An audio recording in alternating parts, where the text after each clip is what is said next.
অনেক কিছুই করতে পারে, মানুষ তার দিলে যায় না। এমন যদি আমি একটু মানুষ পাই, শক্ত করে আমার হাতটা ধরে বলবো, আসসালামু আলাইকুম, আমার নাম হচ্ছে রেহেনা, আমি দিনাজপুর থেকে এসেছি। দিনাজপুর ফুলবাড়ি আমার বাসা। আমার বাবা মা কেউ নেই, আমার ছোট্ট একটা ভাই আছে, অসুস্থ একটা নানি আছে। আমি মানুষের বাসায় কাজ করি বর্তমানে। এখন আসলে আমার একটা মেশিন ছিল, আমি দর্জির কাজও জানি, পুরোপুরি ভাবেই পারি। আমার তো বাবা মা কেউ নেই, আর এখন আমার নানি অসুস্থ, আমার আত্মীয় স্বজনও কেউ নেই। তো আমাকে তো 1 টাকা দিয়ে হেল্প করার মতো কেউ ছিল না। তো আমার যেটা মেশিনটা দিয়ে আমি যেভাবে সংসারটা চালাতাম, নুন ভাত যাই খেতাম, ভালো খাইতাম আল্লাহ দিলে, তো ওটা বিক্রি করে আমার নানুর চিকিৎসা করছি। কেননা একটা মানুষের জীবনের চিত্র তো আর মেশিনটা বড় না। এখন হয়েছে যে আমি যে নিজে করে খাবো, কর্মর একটা রাস্তা, সেটা আমার নাই। আর মানুষের বাসায় কাজ করে যা টাকা পয়সা পাই, তা দিয়ে ছোটো ভাইয়ের মাদ্রাসা বেতনও দিতে পারি না, না পারি অসুস্থ নানির খরচা চালাইতে, না পারি নিজের পেট চালাইতে। মানুষের বাসা থেকে মনে করেন যে দেখা যাচ্ছে যেগুলো খেতে চায় না, নষ্ট হোক, বড় লাগাই তো মনে করেন ওরা গরম গরম খায়, আর আমগো তো গরিব মানুষ, এগুলো তো নাই। আমগো ঠান্ডা ভাত টাত এগুলো তরি তরকারি থাকে, এগুলো ওরা ফালাই দিতে বলে, আমি ওগুলো ফালাই দিই না। আমি ওগুলো বাসায় নিয়ে যাই, গরম করে খাই, আমার নানিরা খাওয়াই, আমিও খাই। আমার যা ইনকাম হয় তা দিয়ে মনে করেন যে পেটের ভাত যদি জোগাই, তো নানুর চিকিৎসা হয় না। চিকিৎসা যদি করি, ছোটো ভাইয়ের মাদ্রাসার বেতন হয় না। অনেক খুবই কষ্ট, চাপে আছি। আর নিজের ছোটো ভাইটারও পারি না যে একটু মাদ্রাসার মধ্যে ভালো কাপড় চোপড় দিব বা জুব্বা টুব্বা বানায়া, এটাও পারি না। নিজে যে পরবো সেটাও পারি না। যেমন আমি যেগুলো এখন বর্তমানে পরে আছি, মিডিয়ার সঙ্গে কথা বলতেছি, এগুলো আমি মানুষের কাছ থেকে, যাদের বাসায় কাজ করি, হ্যাঁ আমার দিচ্ছে পুন্না কাপড়, আমি এটাই পরে থাকি। নিজে একটা শখ করে আজ পর্যন্ত একটা কাপড় বানা পরতে পারি না। একজোড়া পায়ের মধ্যে জুতা নেই, বাবা মা না থাকলে মাথার উপরে ছায়াও থাকে না।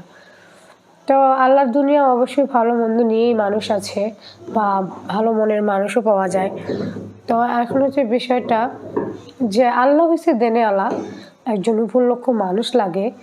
তো আমি যদি এরকম কোনো হৃদয়বান ব্যক্তিকে পেয়ে যাই, যে এসে আমাকে বলবে যে রেহেনা, তোমার আর কোনো কষ্ট করার দরকার নাই বোন, আজকে থেকে তোমার সব কষ্ট দুঃখ দূর করে দেওয়ার জন্য আমি তোমার পাশে দাঁড়াইলাম বা তোমার হাতটা ধরলাম।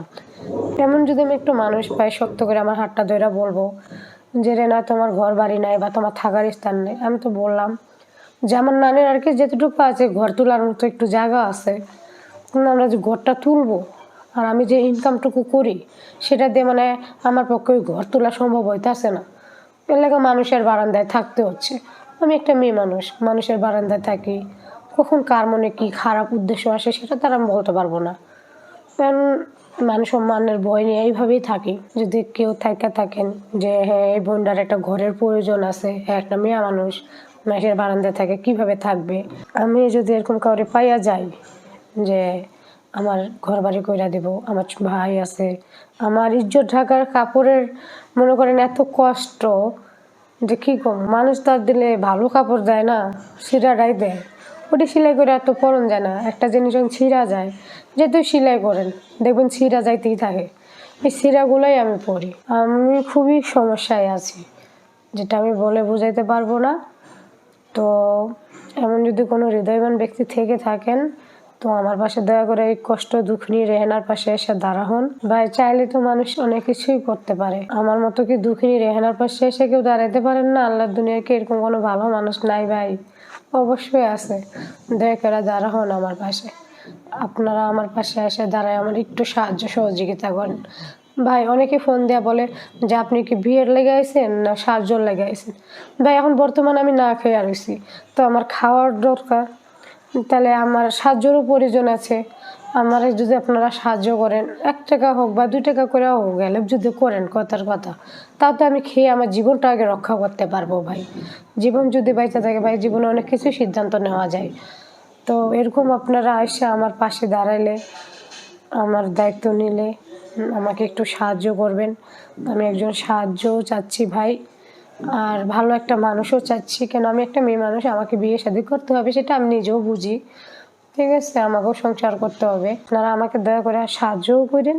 যাদের ভালো মন মানসিকতা আছে, ভালো মন নিয়ে যদি আমার কাছে কোনো খারাপ উদ্দেশ্য ছাড়া আসেন, এরকম যদি দয়াবান থেকে থাকেন, তো দাঁড়ান আমার পাশে। ভাই আমি ইতিম, আমার কেউ নাই, মাথার উপরে শুধু একজন আল্লাহ আছে, ভাই ছাড়া নানি ছাড়া কেউ নাই।